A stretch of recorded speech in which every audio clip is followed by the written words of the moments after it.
as I mentioned a few times already, that we were faced with stuff that the laws of engagement don't exactly pertain to them, because those were created and designed for a military zone, a war zone, a combat zone, where you're going to have people with guns coming at other people with guns fighting in a battle.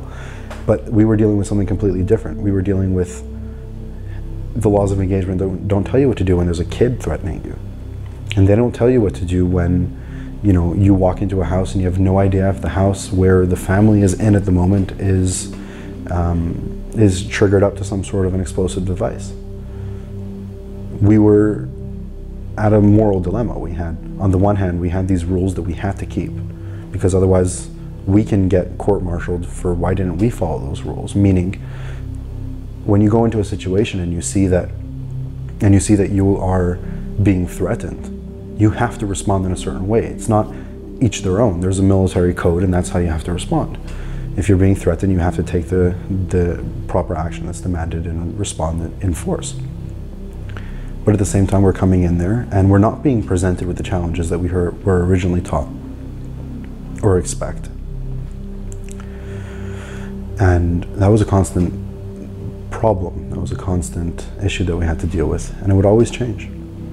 Because one day you're going to see someone get up and throw rocks at you, but then the second you come running after them, they kind of pick up their hands and say, no, no, we don't want to do anything.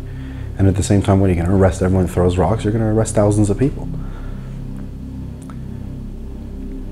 And even once we arrested them, then they would start playing, you know, I remember we arrested a couple guys once. They were throwing cinder blocks. Cinder blocks, however you want to cut it, is a deadly weapon when it's thrown off of a roof. And we brought them in for questioning, and then they started going on about how we beat them. We took them, put twist ties on their hands, put a cover on their eyes so they don't see where we're taking them, brought them into the base, and then they started going on and on about how we beat them. Nothing happened. They were just trying to look for more ways to get us, because they understood that if they played on our morality, that someone beat them, then all of a sudden they would be treated differently. At the same time, an hour before that, they were trying to kill us. And this is something that we had a lot of difficulties dealing with. And it's only gotten worse since then.